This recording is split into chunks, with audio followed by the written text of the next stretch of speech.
1.6 into 1, তার মানে 10টা সিটের জন্য 16 জনকে ডাকা হবে, অর্থাৎ 6 জন বাদ যাবে। অর্থাৎ এরকমই একটি অবস্থায় মিনিমাম 60-র মধ্যে 58-59 তো পেতেই হবে। 58-59 না পেলে শুনলে অবস্থাগুলো যে 60-এ 58-59, এখন পরীক্ষা চাকরির কম্পিটিশন সেই জায়গায় পৌঁছে গেছে যে 58-59 না পেলে চাকরি হবে না, 60-এ 60ও পেতে হতে পারে, কোনো কোনো বিষয় তো কাট অফ 60-এ 60 থেকে যেতে পারে। 60-এ 60 আমাদের অবশ্যই লক্ষ্য হওয়া উচিত, তাহলে আমাদেরকে সেইভাবেই এগোতে হবে যাতে আমরা 60-এ 60 অন্তত 59 পাই, কারণ লক্ষ্য যদি এর নিচে নেমে যায় তাহলে পরীক্ষায় পাস করা মুশকিল হয়ে যাবে, পরীক্ষায় পাস হবে না। আমি বাংলার আজকে যেখান থেকে শুরু করব সেটা হচ্ছে সাহিত্যের ইতিহাস থেকে শুরু করব। সাহিত্য এমন একটি বিষয় যেটা অনেকটা বিস্তৃত বিষয়, মানে কোথা থেকে শুরু করব, কতটা পড়বো, কোন কোন তথ্যগুলো পড়বো, কিভাবে পড়বো, সেটা একটা বড় ফ্যাক্টর হয়ে যায়।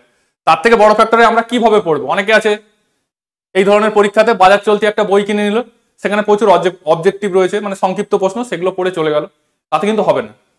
কারণ একই সঙ্গে আমাদের মনে রাখতে হবে প্রিপারেশনটা একই সঙ্গে এমন ভাবে নিতে হবে যেখানে অবজেক্টিভ থাকবে, তার সঙ্গে পুরো বিষয়টিকেও নিজেদেরকে বুঝতে হবে। কারণ এই পরীক্ষায় পাস করার পরে যখন ফাইনাল আমরা ইন্টারভিউতে যাব, সেখানে কিন্তু আমাদের ওভারঅল কোশ্চেন জিজ্ঞেস করবে, সেখানে কিন্তু ধারণা ভিত্তিক কোশ্চেন, অর্থাৎ বিষয়ের গভীরতা যাচাই হবে সেখানে। ফলে আমাদেরকে এমনভাবে প্রিপারেশন নিতে হবে যাতে আমরা একই সঙ্গে রিটেন বা ওএমআর বেস টেস্ট এবং একই সঙ্গে ইন্টারভিউটাও কোয়ালিফাই করতে পারি ভালোভাবে।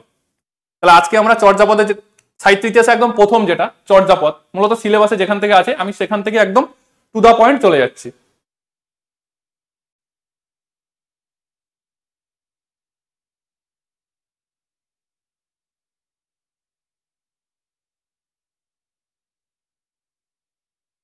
চর্যাপদ, চর্যাপদ হচ্ছে বাংলা ভাষার প্রাচীনতম নিদর্শনকে চর্যাপদ হিসেবেই বলা হয়। এই চর্যাপদের আবিষ্কার কিভাবে হলো, একটা মোটা অর্থে আমরা সবাই যেটা করি সেটা হচ্ছে যে 1907 সালে হরপ্রসাদ শাস্ত্রী নেপালের রাজদরবার থেকে চর্যার পুঁথি আবিষ্কার করেছিলেন। কিন্তু এখানে আমাদের একটা মনে প্রশ্ন জাগবে যে হঠাৎ 1907 সালে উনি কেন গেলেন, 1907 সালে আগে কি কেউ গেছিলেন না, হঠাৎ ওনার মনে পড়লো বা উনি 1907 সালেই চলে গেলেন। ঘটনা কিন্তু তা নয়, তার একটা পূর্ব ইতিহাস আছে। মূলত বৌদ্ধ ধর্ম সাহিত্য সম্পর্কে বাঙালি যে আগ্রহ জেগে যায় তার পিছনে পাশ্চাত্য পণ্ডিতদের অবদান অনেকটা, কারণ এই বিষয়ে গবেষণাটা প্রথম তারাই শুরু করেছিলেন। প্রথম আমরা দেখতে পাচ্ছি যে পণ্ডিত BH হডসন তিনি নেপাল থেকে কতগুলো বৌদ্ধ পুঁথি সংগ্রহ করেছিলেন। এরপর আমরা দেখছি পণ্ডিত রাইট তিনিও নেপাল থেকে কেমব্রিজ বিশ্ববিদ্যালয়ের জন্য কতগুলো পুঁথি সংগ্রহ করেন। অর্থাৎ বৌদ্ধ ধর্ম সাহিত্য সম্পর্কে আমাদের আগেই পাশ্চাত্যের পণ্ডিতদের কিন্তু আগ্রহ প্রকাশিত পেয়েছিল। এরপরে আমরা দেখছি প্রথম বাঙালি হিসেবে আমরা যাকে পাচ্ছি, অর্থাৎ হরপ্রসাদ শাস্ত্রীরও আগে 1859 খ্রিস্টাব্দে পণ্ডিত শরৎচন্দ্র দাস তিনি পিকিং এর বৌদ্ধ মন্দির থেকে বৌদ্ধ সিদ্ধাচার্যের কিছু চিত্র প্রতীক তিনি সংগ্রহ করেছিলেন। কত সাল সেটা?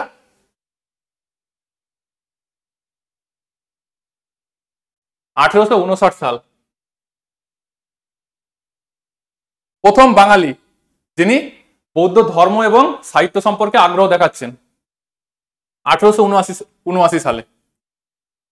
এরপরে তারপরেই আমরা দেখছি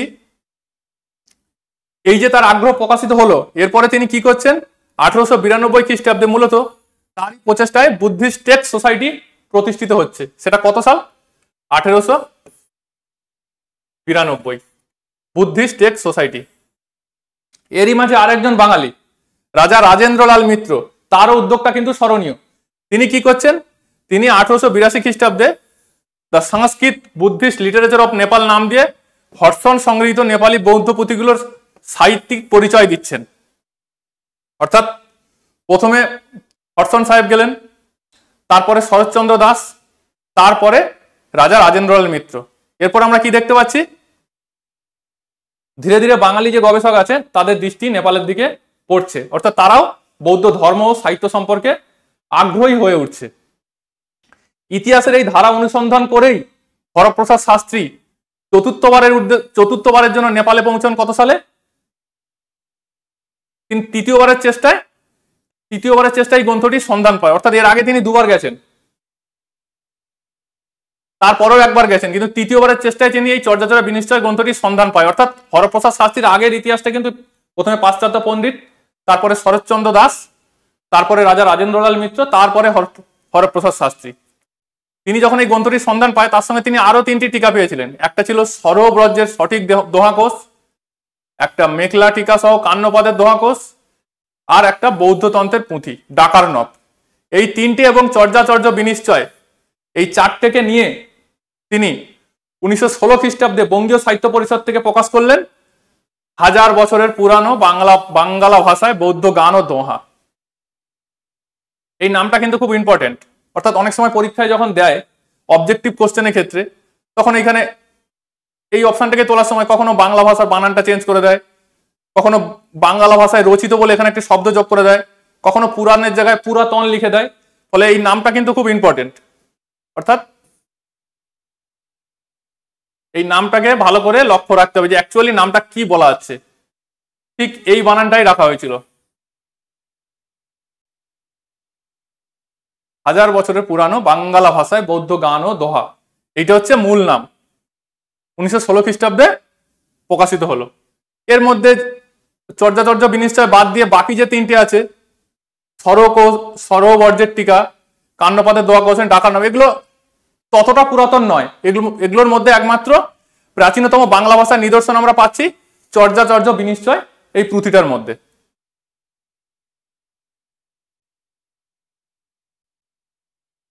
অর্থাৎ আমরা এ পর্যন্ত কি দেখলাম, যে চর্যার আবিষ্কারটা কিভাবে হলো। তিনি তৃতীয়বারের চেষ্টায় গিয়ে সফলতা লাভ করলেন এবং চর্যার পুঁথিটিকে প্রকাশ করলেন। আবিষ্কারের পরে আসছে নামকরণ। এর নামকরণ কি হওয়া উচিত? হরপ্রসাদ শাস্ত্রী যখন নামকরণ করছেন তিনি কি দিচ্ছেন? তিনি বলছেন এই পুঁথির নাম হওয়া উচিত চর্যাচর্য বিনিশ্চয়। কিন্তু গ্রন্থ নাম বিচারের ক্ষেত্রে সমালোচকরা দুটো জিনিসের দিকে নজর দিয়েছেন। এক হচ্ছে এর গান, আর 2 হচ্ছে এর সংস্কৃত টিকা বা ব্যাখ্যা। সেই জন্য সমালোচকরা কেউ এটাকে গান মনে করে তার একরকম নামকরণ করার পক্ষপাতী, আবার কেউ এটাকে টিকা মনে করে তার আর একরকম নাম করার পক্ষপাতী। আচার্য বিদুশেখর শাস্ত্রী তিনি কি বলছেন? তিনি বলছেন এই পুঁথির নাম আশ্চর্য চর্যাচয়। কেন তিনি এই পুঁথির নাম আশ্চর্য চর্যাচয় বলছেন? কারণ তিনি বলছেন নির্মল গিরাটিকার যে বস্তু নির্দেশক শ্লোক, সেখানে কিন্তু আশ্চর্য চর্যাচয় নামটি রয়েছে। তাই নির্মল গিরাটিকার বস্তু নির্দেশক শ্লোকে যেহেতু এই নামটি রয়েছে, তাই বিদুশেখর শাস্ত্রী কি বলছেন যে এই চর্যাপদের পুঁথির নাম হওয়া উচিত আশ্চর্য চর্যাচয়। পরবর্তীকালে যারা গানগুলির সঠিক সংস্করণ প্রকাশ করছেন তারাও কিন্তু গান, অর্থাৎ এগুলো যে গান, এই মূল দিকটাকে বজায় রেখেই তারা নামকরণ করছে। হরপ্রসাদ শাস্ত্রী পরে আশ্চর্য চর্যা বিদুশেখর শাস্ত্রী বললেন, এরপর চর্যা গীতিকোষ বলছে প্রবোধচন্দ্র বাগচি, এবং চর্যা গীতি পদাবলী বলছেন আচার্য সুকুমার সেন। অর্থাৎ এখান থেকে অবজেক্টিভ টাইপ প্রশ্ন যেরকম আসতে পারে যে চর্যাপদগুলিকে আশ্চর্য চর্যাচয় বলেছিলেন কে? উত্তর হবে পণ্ডিত বিদুশেখর শাস্ত্রী। বা চর্যাপদগুলিকে চর্যাগীতি পদাবলী এই নামকরণ কে করেছিলেন? চর্যাপদের পুঁথির নামকরণ হওয়া উচিত চর্যাগীতি পদাবলী। বক্তাকে সুকুমার সেন।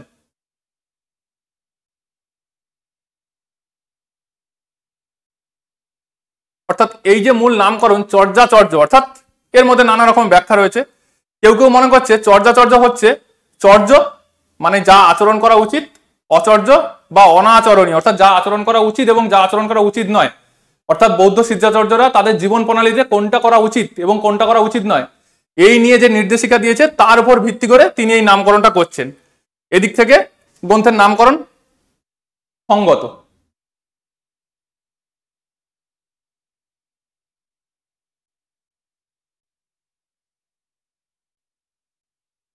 কিন্তু আমাদের মনে রাখতে হবে যে এটা কিন্তু শুধু গান নয়, এটা একটা টিকাও। এর অনেক টিকাও পাওয়া গেছে।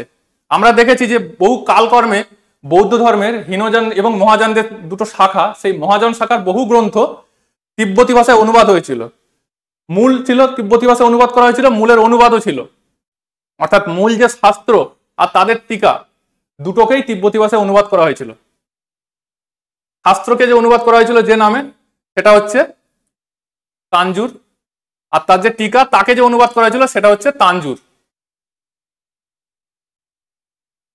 হরপ্রসাদ শাস্ত্রী কিন্তু তার গ্রন্থের পরিশিষ্ট অংশে তানজুর অর্থাৎ শাস্ত্রের যে টিকা অর্থাৎ ভাষ্য, তার যে তানজুর তালিকা সেটা কিন্তু তার বইয়ের সঙ্গে তিনি অ্যাটাচ করে দিয়েছিলেন। সেখান থেকে আমরা কি জানতে পারছি যে ওর মধ্যে মুনি দত্তের একটা চর্যা গীতিকোষ ভিত্তিক গ্রন্থের চর্যা গীতিকোষ নাম এরকম একটা গ্রন্থের নাম উল্লেখ রয়েছে, এবং এই একই নামে আর একজনের নাম বই পাওয়া যাচ্ছে, তার নাম হচ্ছে কীর্তিচন্দ্র। পরে জানা যাচ্ছে যে চর্যা গীতিকোষ ভিত্তিক নাম এই গ্রন্থটি সংস্কৃতে লিখেছিলেন আচার্য মুনি দত্ত, এবং পরবর্তীকালে সেই আচার্য মুনি দত্তের বইটিকে তিব্বতী ভাষায় অনুবাদ করেছিলেন যিনি, তার নাম হচ্ছে কীর্তিচন্দ্র। তাহলে এখান থেকে দুটো কোশ্চেন আসতে পারে, চর্যা গীতিকোষ ভিত্তিক নাম গ্রন্থটির রচয়িতাকে এবং চর্যা গীতিকোষ নাম গ্রন্থটির তিব্বতী অনুবাদককে।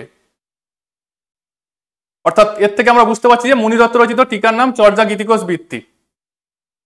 কিন্তু টিকাকার নিজের উক্তির বিচারে তিনি বৃত্তির পরিবর্তে টিকা শব্দটি ব্যবহার করেছিলেন, কারণ গ্রন্থের সূচনায় তিনি কি বলেছেন, টিকাং বিধাস্য স্ফুটম, অর্থাৎ শেষ পর্যন্ত সিদ্ধান্ত এটাই করা যায় যে গ্রন্থটির নাম ছিল চর্যা গীতিকোষ টিকা, তিব্বতী রূপান্তরে তা হয়ে গেছে চর্যা গীতিকোষ বৃত্তি। সুতরাং আমরা চর্যাপদের নামকরণের যে নামটিকে সব থেকে বেশি যুক্তিসঙ্গত দেখলাম সেটা হচ্ছে চর্যা গীতিকোষ বৃত্তি।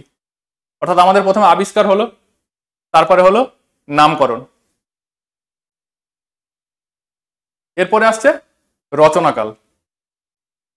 চর্যার যে রচনাকাল, বিভিন্ন পণ্ডিত তারা বিভিন্ন তাদের যুক্তি বা তাদের যে চিন্তা ভাবনা সেখান থেকে তারা তাদের গবেষণা অনুযায়ী চর্যার দু ধরনের রচনাকাল আমরা পাচ্ছি। এক শ্রেণীর মানুষ বলছে চর্যার রচনাকাল হচ্ছে অষ্টম থেকে দ্বাদশ শতাব্দী, অর্থাৎ অষ্টম থেকে দ্বাদশ শতকের মধ্যেই চর্যাপদগুলো রচিত হয়েছিল। কারা এই কথাগুলো বলছে? তার মধ্যে রয়েছে দুজনকে আমরা পাচ্ছি যারা বলছে চর্যার রচনাকাল অষ্টম থেকে দ্বাদশ। একজন হচ্ছে রাহুল সাংকৃত্যায়ন, আর একজন হচ্ছে মুহম্মদ শহীদুল্লাহ। এরা দুজনে কিন্তু বলছে, তাদের যে যুক্তি, তারা বলছে যে চর্যার রচনাকাল অষ্টম থেকে দ্বাদশ শতাব্দী।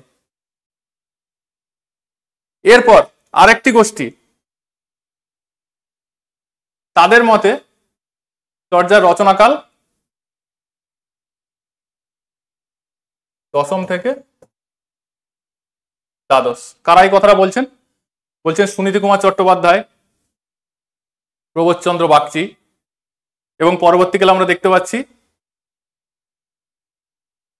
যে আচার্য সুকুমার সেনও এই কথা বলছেন যে চর্যার রচনাকাল দশম থেকে দ্বাদশ শতাব্দী।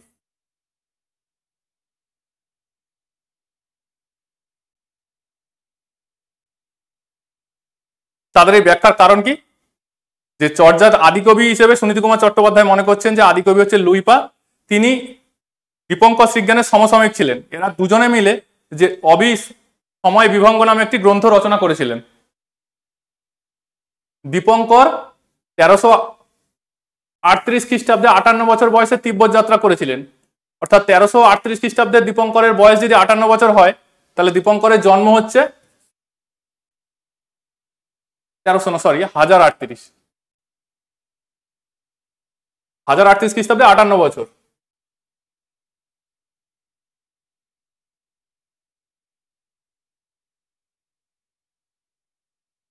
নশো আশি, অর্থাৎ দশম শতাব্দী। অর্থাৎ সেই দিক থেকে এরা বলছে যে চর্যার ঊর্ধ্বসীমা হচ্ছে দশম শতাব্দী। আর দ্বাদশ শতকের ব্যাখ্যাটা কিভাবে আসছে? দশম তো হলো, দ্বাদশ কিভাবে ব্যাখ্যা আসছে? যে কেমব্রিজ বিশ্ববিদ্যালয়ের গ্রন্থাগারে পণ্ডিত কৃষ্ণাচার্য শ্রী কৃষ্ণপাদের হেবজ্র পঞ্জিকা যোগ রত্নমালা নামে একটি পুঁথি রক্ষিত আছে। পুঁথিটি মগধের রাজা গোবিন্দ পালের সময় আনুমানিক 1199 খ্রিস্টাব্দে নকল করা হয়েছে। অর্থাৎ 1199 খ্রিস্টাব্দে যদি কোনো পুঁথি নকল করা হয়, তাহলে মূল পুঁথি অবশ্যই 1199 আগেই রচনা, কারণ মূল পুঁথি না থাকলে তার নকল করার প্রশ্ন আসে না। তাহলে 1199 আগে হলে সেটা হচ্ছে দ্বাদশ শতক, অর্থাৎ দ্বাদশ শতাব্দী। অর্থাৎ আমরা অতীশ দীপঙ্কর, তার বয়স, এবং তিনি যেহেতু লুইপাদের সমসাময়িক, সেখান থেকে আমরা ঊর্ধ্বসীমা পাচ্ছি দশম। এবং এই যে পণ্ডিতাচার্য শ্রীকৃষ্ণপাদ, যাকে আবার মনে করা হচ্ছে যে চর্যাপদের কান্যপাদ, সেই অর্থে বলা হচ্ছে যে এই ব্যক্তি চর্যাপদের সেই সর্বাধিক পদ রচয়িতা ব্যক্তি কান্যপাদ। সেই দিক থেকে দেখলে আমরা এর নিম্ন সীমা পাচ্ছি হচ্ছে দ্বাদশ শতক। অর্থাৎ এর উপর ভিত্তি করে আমরা সিদ্ধান্ত নিতে পারি যে চর্যাপদের ঊর্ধ্বসীমা হচ্ছে দশম শতাব্দী এবং নিম্ন সীমা দ্বাদশ, অর্থাৎ দশম থেকে দ্বাদশ শতাব্দী এর মধ্যবর্তী সময়ে চর্যার গানগুলি রচিত হয়েছে।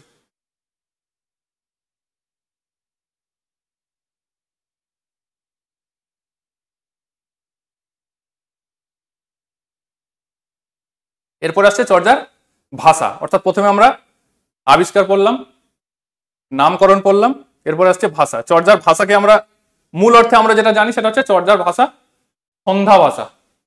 সন্ধ্যা শব্দের মানে, সন্ধ্যা শব্দের অনেক ব্যাখ্যা রয়েছে। হরপ্রসাদ শাস্ত্রী যিনি আবিষ্কারক, তিনি চর্যাপদের ভাষাকে সন্ধ্যা বলতে তিনি প্রাকৃতিক ব্যাখ্যা দিয়েছেন, অর্থাৎ সন্ধ্যা। সন্ধ্যা হচ্ছে দিনের এমনই একটা সময় যখন কিছুটা আলো থাকে, মানে পুরো আলো থাকে না, দিনের আলো শেষ হয়ে আসছে, আবার পুরো অন্ধকারও নয়, অর্থাৎ আলো আঁধারি একটা অবস্থা। অর্থাৎ সন্ধ্যার দুটো ভাগ, আলো আর একটা হচ্ছে অন্ধকার।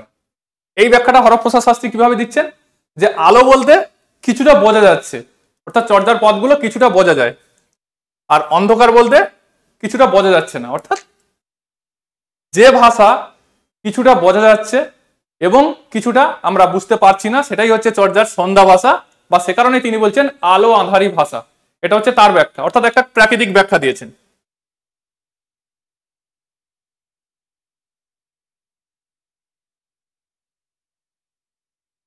কিন্তু তার এই ব্যাখ্যা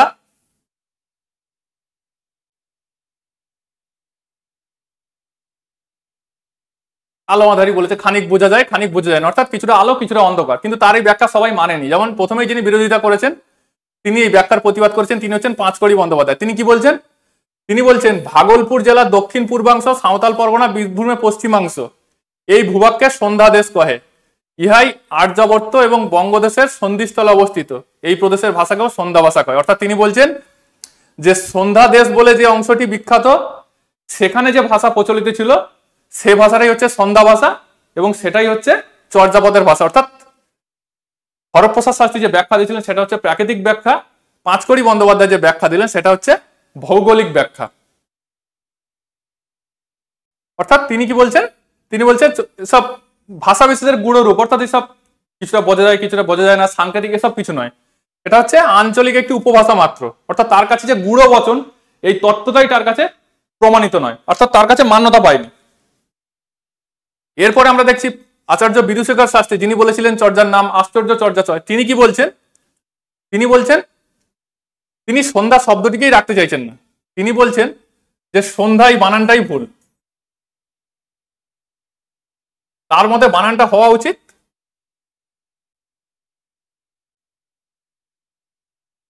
সন্ধ্যা। অর্থাৎ তিনি বলছেন যে জফলা থাকবে না, কেন না কোনো লিপিকরের প্রমাদ, অর্থাৎ কোনো লিপিকর সে অনুলিখন করতে গিয়ে সে সন্ধ্যা বানানটাকে ভুল করে জফলা দিয়ে দিয়েছে। তার মতের ব্যাখ্যা তিনি কিভাবে দিচ্ছেন, তিনি বলছেন যে প্রকৃত বানান হচ্ছে সন্ধ্যা, যেখানে কোনো জফলা নেই। সেটা কিভাবে বলছে, যে সমধা ধাতু থেকে এই শব্দের উৎপত্তি। এই উৎপত্তি অনুযায়ী সন্ধ্যা ভাষা বা বচনের অর্থ হচ্ছে যে ভাষায় বা শব্দের সম্যক রূপে নিহিত আছে, অর্থাৎ যে ভাষায় বা শব্দে তার অর্থটা সম্যক রূপে নিহিত আছে, অন্তর্নিহিত আছে, সেটাই হচ্ছে আবিপ্রায়িক ভাষা বা সাংকেতিক ভাষা। অর্থাৎ এই ব্যাখ্যা দিচ্ছে বিদুশেখর শাস্ত্রী।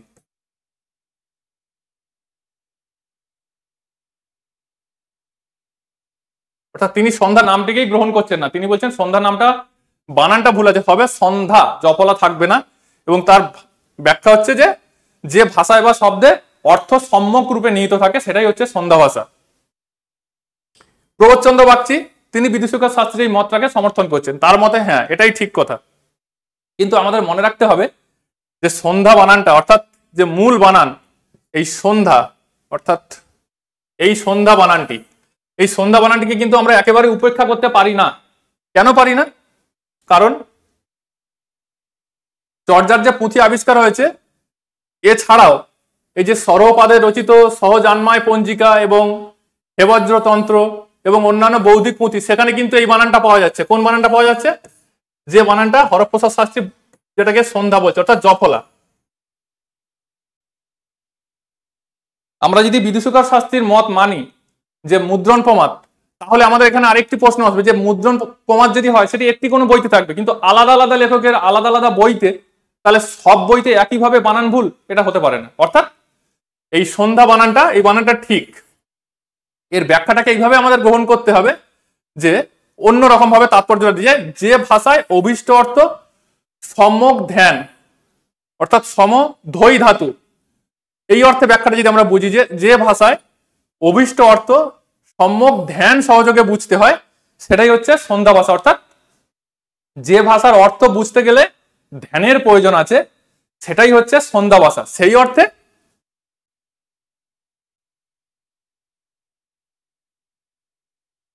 সন্ধ্যা এই নাম, এই সন্ধ্যা ভাষার এই সন্ধ্যা বানানটি যথাযথ। অর্থাৎ আমরা একাধিক ব্যাখ্যা পেলাম। কি কি ব্যাখ্যা পেলাম একটু দেখে নিই।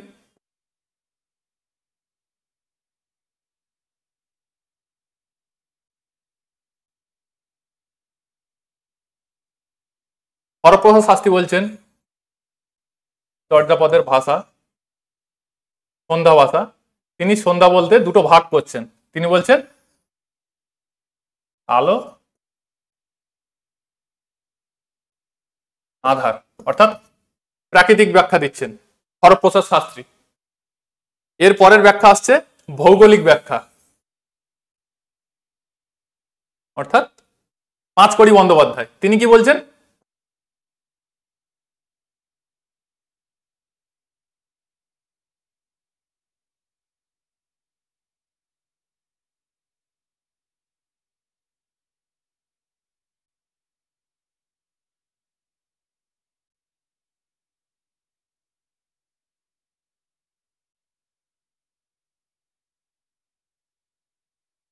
সন্ধ্যা প্রদেশের ভাষা, অর্থাৎ হচ্ছে আঞ্চলিক উপভাষা, এর মধ্যে তো তত্ত্বগত কিছু নেই, ওটা তাঁর মত।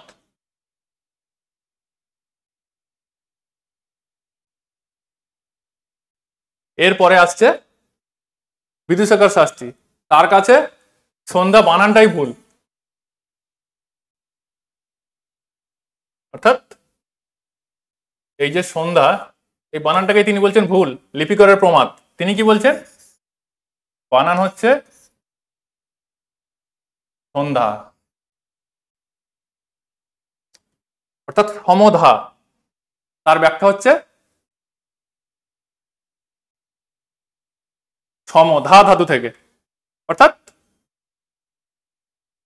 সাংকেতিক ভাষা।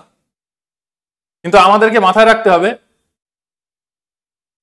যে এটা কোনো লিপিকর প্রমাদ নয়, কারণ লিপিকর প্রমাদ হলে শুধুমাত্র এই সন্ধ্যা বানানটি আমরা চর্যাপদেই পেতাম। কিন্তু আমরা কি দেখছি যে হেবজ্রতন্ত্র, সহজান্মায় বা অন্যান্য সেখানে কিন্তু আমরা এই বানানটা পাচ্ছি। অর্থাৎ সত্যি যদি বানানটা ভুল বানান হতো বা লিপিকর ভুল করতেন, তাহলে সবকটা বইতে সবকটা আলাদা আলাদা লিপিকর একই ভুল করতে পারে না। অর্থাৎ আমাদেরকে জিনিসটা পড়তে হবে যে যে ভাষার অভিষ্ট অর্থ আমাদের বুঝতে গেলে ধ্যান করতে হবে, সেটাই হচ্ছে সন্ধ্যা ভাষা। তাহলে এখান থেকে প্রশ্ন কি আসতে পারে, চর্যাপদের ভাষাকে আলো আঁধারি ভাষা বলেছেন কে,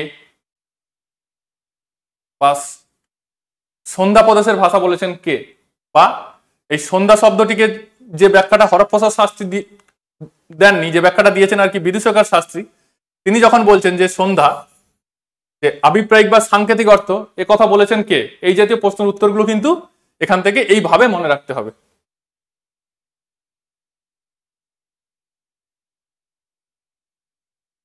এরপরে আসছে চর্যার সাধন তত্ত্ব।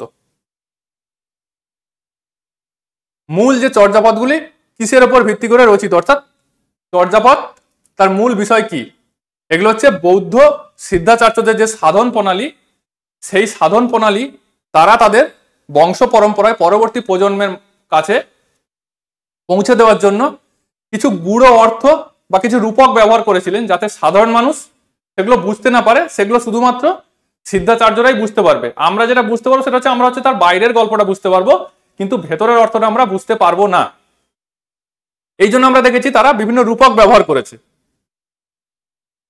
এই রূপকগুলোর ব্যবহার আমরা পরে আসছি। মূল চর্যার যে সাধন তত্ত্ব, তারা কিভাবে বলছে, অর্থাৎ কিভাবে সিদ্ধি লাভ করা যায়, সেই বিষয়টাকে তারা কিভাবে দেখাচ্ছেন, অর্থাৎ যেটা চর্যার মূল বিষয়, সাধন তত্ত্ব।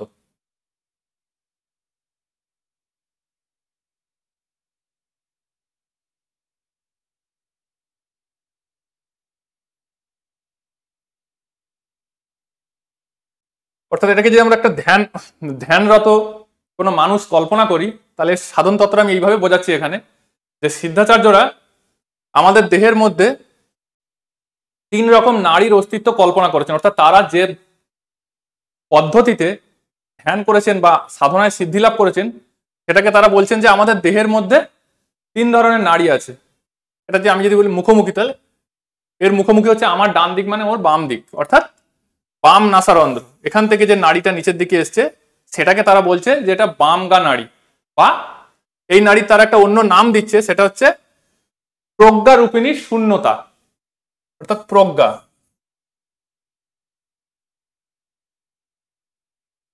এই নাড়ি যেটা বাম দিক থেকে এসছে, অর্থাৎ বামগা নাড়ি।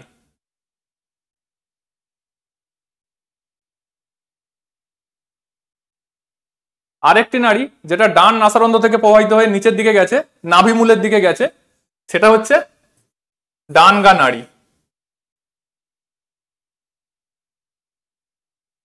এর নাম হচ্ছে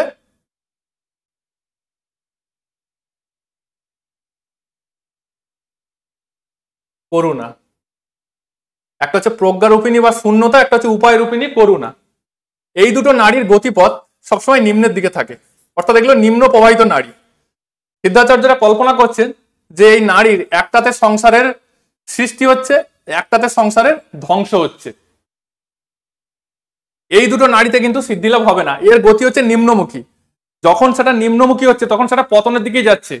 সাধনায় সিদ্ধিলাভ করতে গেলে যে সাধারণভাবে যে গতি বা সাধারণ জীবনচর্য, সেটাই সাধনায় সিদ্ধিলাভ করা যায় না। সাধনায় সিদ্ধিলাভ করতে গেলে এর গতি রুদ্ধ করে একে ঊর্ধ্বমুখী করে তুলতে হবে। সেজন্য সিদ্ধাচার্যরা তৃতীয় একটি নারীর কল্পনা করেছেন, যেটা ডানগা এবং বামগা নারীর মাঝখান থেকে প্রবাহিত হয়েছে। এই নারীটাকে বলা হচ্ছে অবধূতিকা। এই অবধূতিকার পথেই চর্যাপদের যারা সিদ্ধাচার্য তারা সাধনায় সিদ্ধিলাভ করেছিলেন। কিভাবে? তারা বলছেন যে এই দুটো নারীর গতি বরাবর নিম্নমুখী হওয়ার জন্য এরা সবসময় নিচের দিকে প্রবাহিত হচ্ছে। প্রথমে বলা হচ্ছে যে তারা একে যোগ বলে প্রথমে এই নিম্ন গতিকে রুদ্ধ করতে হবে, অর্থাৎ প্রথমে তাদের যে নিম্ন গতি সেটাকে থামাতে হবে।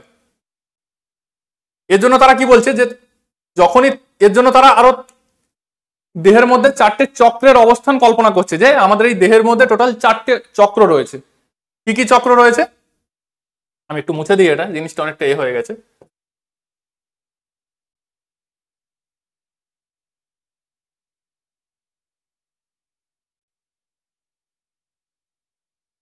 এ দুটো তো নাড়ি ছিলই, বামগা ডানগা, মাঝখানে একটা অবধূতিকা। বলছে নাভি, নাভিতে তারা যে চক্রটা কল্পনা করছেন এই চক্রটার নাম তারা দিচ্ছে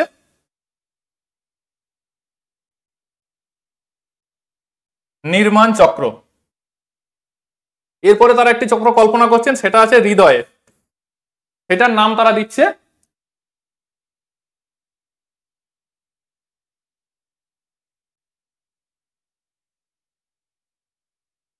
ধর্মচক্র।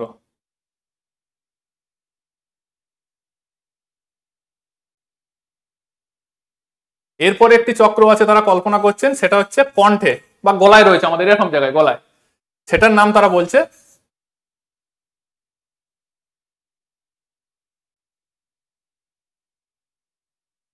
সম্ভোগ চক্র। আরেকটি চক্র তারা কল্পনা করছেন, সেটা হচ্ছে মস্তিষ্কে রয়েছে, এর নাম হচ্ছে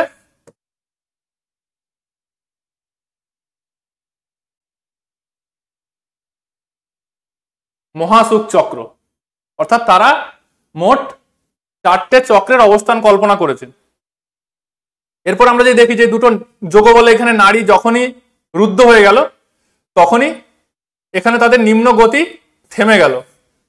যখনই থেমে গেল এখান থেকে তারা আস্তে আস্তে ঊর্ধ্বমুখী হবে, কিন্তু যখনই থেমে গেল তখনই এখানে নাভির যে নির্মাণ চক্র সক্রিয় হয়ে উঠলো। অর্থাৎ এখান থেকে এবার আস্তে আস্তে তাদের গতিটা হবে ঊর্ধ্বমুখী। এই দুটো থেকে নিম্নমুখী হয়েছে, এখানে যোগ বলে রুদ্ধ করা হয়েছে। এই যোগ বলে যখন রুদ্ধ হলো নাভিতে, সেখানে যে চক্র ছিল সেটা হচ্ছে নির্মাণ চক্র। এই প্রতিটি চক্রে যখন অবস্থান করবে তখন যে বিশেষ বিশেষ অনুভূতি হবে তাদেরকে আলাদা আলাদা নামে অভিহিত করেছেন। অর্থাৎ নাভিতে যে নির্মাণ চক্র আছে সেখানে যখন যে সুখ অনুভূত হচ্ছে তার নাম দিচ্ছে তারা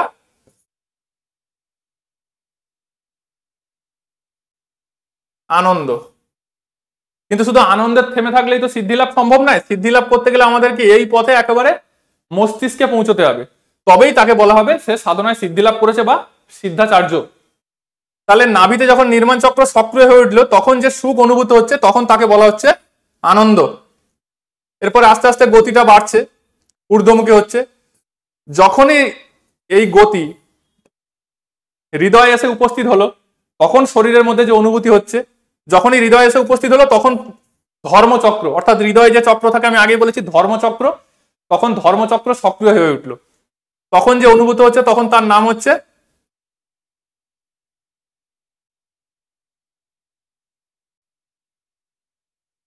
পরমানন্দ।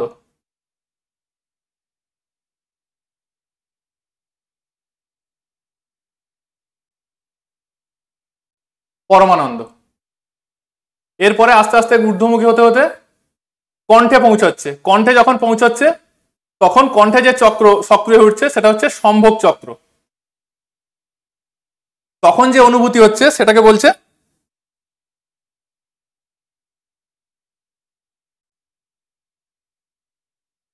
বিরমানন্দ। এবং কণ্ঠ থেকে অবশেষে যখন মস্তিষ্কের মহাসুখ চক্রে গতি পৌঁছে একেবারে শেষ পর্যায়ে পৌঁছেছে, একদম সিদ্ধি লাভের চূড়ান্ত পর্যায়ে, তখন যে অনুভূতি হচ্ছে সেটাকে বলা হচ্ছে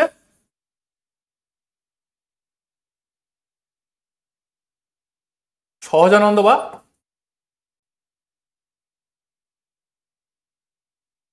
মহাসুখ। এই মহাসুখ লাভ করা মানে সাধনায় সিদ্ধি লাভ করা। তাহলে আমরা কি দেখলাম? আমরা দেখলাম যে সিদ্ধাচার্যরা তাদের শরীরের মধ্যে তিনটে নাড়ির অস্তিত্ব কল্পনা করেছেন। একটা ডানগা নাড়ি, একটা বামগা নাড়ি। বামগা নাড়িটাকে তারা কি নাম দিচ্ছে? প্রজ্ঞা, প্রজ্ঞা রূপিণী শূন্যতা। আর ডানগা নাড়িকে কি বলছে তারা? উপায় রূপিণী করুণা। এগুলো কি আমরা দেখি পর্যাপদের পরবর্তীকালে চন্দ্র, সূর্য, আলী, কালী, রবি, শশী এইভাবে বিভিন্নভাবে রূপকের মাধ্যমে নৌকার এপার, নদীর এপার ওপার, নৌকার দাঁড়, বিভিন্ন রূপকে এই মূল যে তত্ত্ব হচ্ছে এইটা, এই মূল তত্ত্বটাকে বিভিন্ন ভাবে 50টি পদে 50 রকম ভাবে বলা হয়েছে, কিন্তু মূল তত্ত্ব হচ্ছে এটাই। অর্থাৎ আমাদের দেহের মধ্যে চারটে চক্রের, তিনটে নাড়ির অস্তিত্ব কল্পনা করা হয়েছে, এরপরে চারটে চক্রের অস্তিত্ব কল্পনা করা হয়েছে।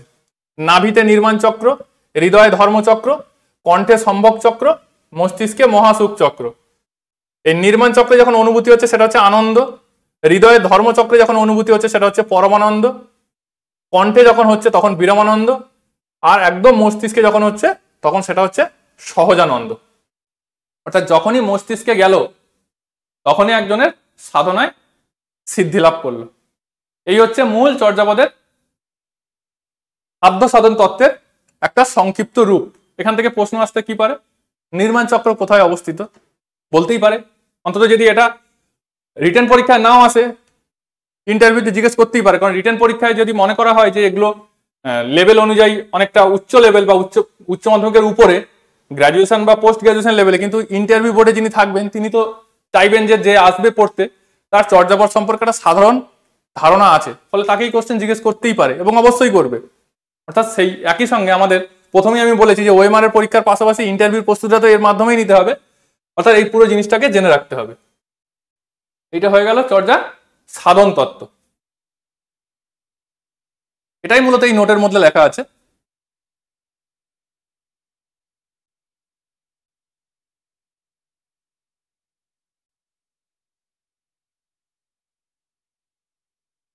এরপর সে চর্যার সমাজচিত্র।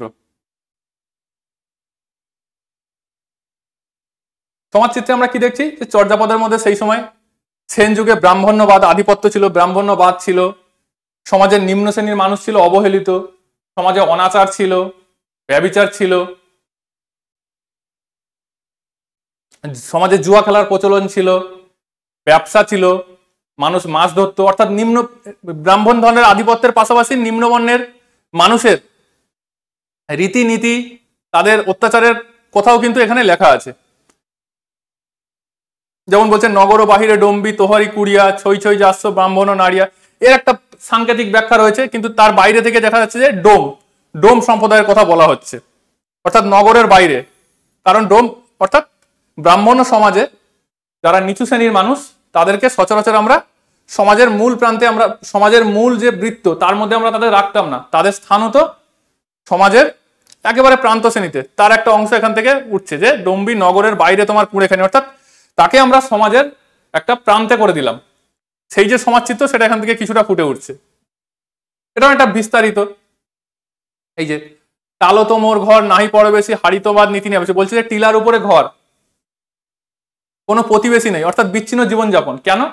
কারণ সমাজে যারা নিম্নবর্ণের মানুষ ছিল তাদেরকে এক ঘরে করে দেওয়াতে তারা এইরকম নিঃসঙ্গ জীবনযাপন করতো, স্বাভাবিকভাবে তাদের কোনো প্রতিবেশী থাকতে পারে না।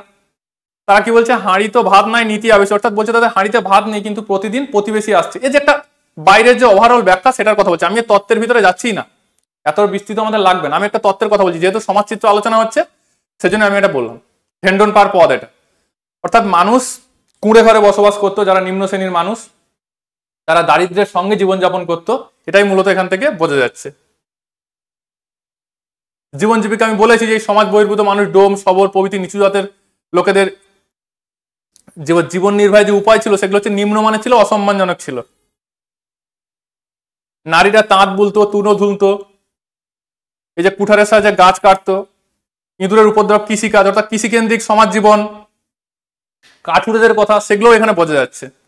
অর্থাৎ বিস্তীর্ণ সমাজের অসঙ্গতি, অসম বিবিধ ব্যবস্থা, অনাচার, অত্যাচার, এগুলো শিক্ষার্থীরা দেখেছেন, কিন্তু এগুলোই তো তাদের মূল নয়। এগুলোকে যারা তেমন দেখেছে, এগুলোর মধ্যে দিয়ে তারা তাদের সাধন প্রণালীটাও পরবর্তী প্রজন্মের কাছে পৌঁছে দেওয়ার জন্য, যে মূল সাধন প্রণালী আমি কিছুক্ষণ আগে বললাম, এগুলোকে তারা রূপক হিসেবে ব্যবহার করছে। অর্থাৎ এখানে যা কিছু বাইরে থেকে চর্যার যে অর্থ সেগুলো হচ্ছে রূপক, আর তার যে অন্তর্নিহিত অর্থ সংকেত সেটা হচ্ছে চর্যার মূল ওই সাধন তত্ত্ব, ওই যে চক্র বা তার যে অনুভূতি সেটা।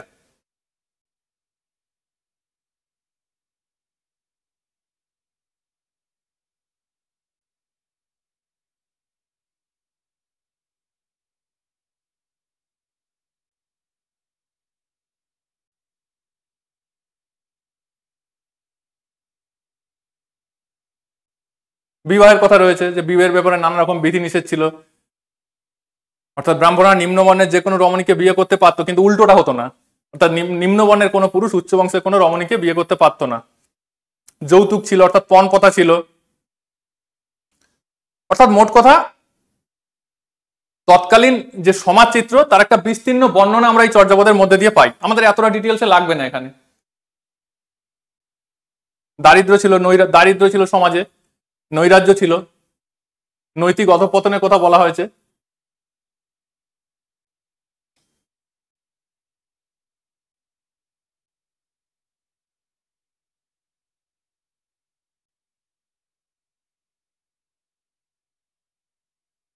এই যে এতটা যে জিনিসটা রয়েছে সেখান থেকে সম্ভাব্য কি কোশ্চেন আসতে পারে, মূলত আমার এখানে যা পড়ে যেটা মনে হয়েছে সেখান থেকে খুব বেসিক কতগুলো কোশ্চেন, এগুলো আমাদেরকে এইভাবেই তৈরি করতে হবে, যে মূল বিষয়ের যে আলোচনা এবং তারপরে যেমন বেসিক কোশ্চেন আমি এটা গিয়ে চর্যাপদ কে কোথা থেকে আবিষ্কার করেন, মহামহোপাধ্যায় হরপ্রসাদ নেপালের রাজদরবার থেকে।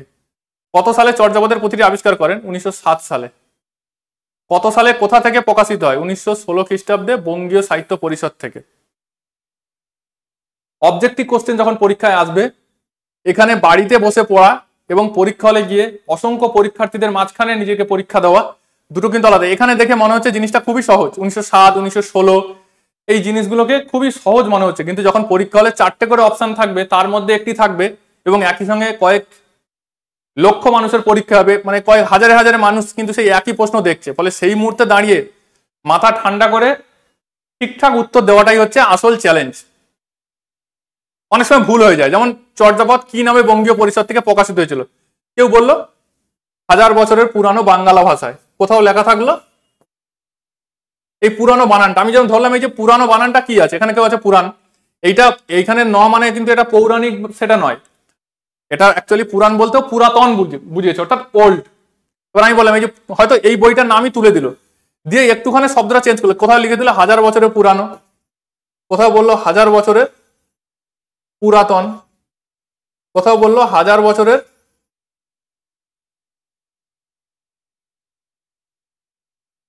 পুরাণ। বাঙ্গালা ভাষায় বৌদ্ধ গান দেওয়া, বাঙ্গালা ভাষাটা হয়তো চেঞ্জ করে দিয়ে কোথাও বলে দিল বাংলা ভাষা, এরকম করে 4টে অপশন তৈরি করে দিল। তার মধ্যে কিন্তু আমাদের এই অপশনটা ঠিক করে নেওয়াটা কিন্তু সত্যি চ্যালেঞ্জের বিষয়। মূলত ঠান্ডা মাথায় এবং ধীরে সুস্থে, যে যতটা ধীরে সুস্থে পর্যবেক্ষণের মাধ্যমে জিনিসটাকে বুঝতে পারবে, সেই কিন্তু বুঝতে পারবে যে মূল নামটা কি ছিল।